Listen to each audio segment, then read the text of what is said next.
তারেক রহমান ও প্রয়াত সুপারস্টার মান্নার করমর্দনের ছবি সামাজিক মাধ্যমে ভাইরাল। সেদিন তাদের মধ্যে কি কথা হয়েছিল?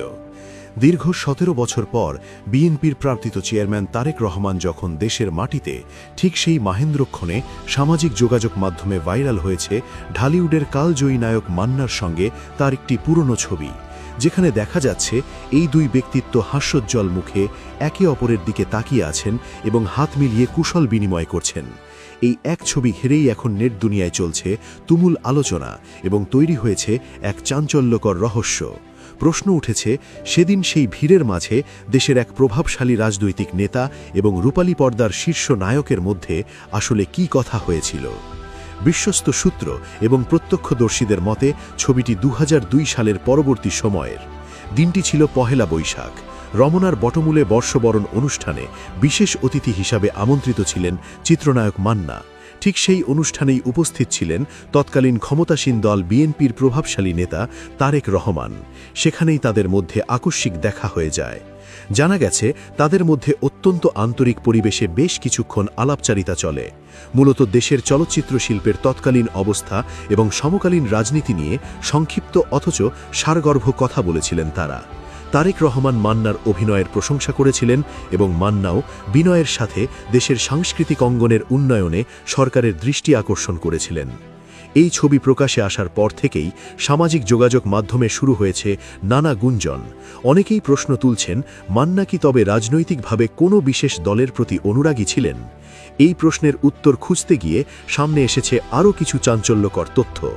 মান্নার স্ত্রী শেলি মান্না জানিয়েছেন, ছবিটি তাদের পারিবারিক সংগ্রহেও যত্নে রাখা আছে। তিনি বলেন, শিল্পী হিসাবে মান্নার সবার সাথেই সুসম্পর্ক ছিল। কেবল তারেক রহমানই নয়, শেখ হাসিনার সাথেও মান্নার হৃদ্যতাপূর্ণ ছবি রয়েছে। হাসিনার সাথে তোলা মান্নার সেই ছবিতে তার পাশে শেলি মান্নাকেও দেখা যায়।